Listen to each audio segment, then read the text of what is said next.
Howdy folks, Eric Williams from the Cape Cod Times here in Provincetown. Across the street, we see Stormy Mayo's boat about to head to the water after nearly 40 years of building and, well, kind of sitting there. We have a crowd on hand watching this happen, and we'll be following the boat down to the pier, and we hope it floats. All right, we're taking a look aboard as final preparations are underway. She's not as beautiful as she will be. Looks darn good. Stormy, a lot going on here today. Lay out what we're going to see.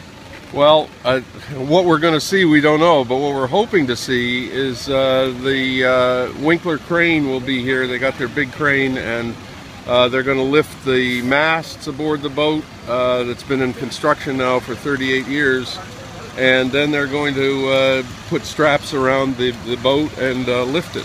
Tell us a little bit about the specs of the boat. Well, this boat is a fully rigged schooner. It's 36 feet long between the perpendiculars, about 45 long overall, and 11 foot in beam, and it's just like the boats, very much looks exactly like the old boats that plied the Provincetown waters a century and a half ago. Now, why did it take so long to build?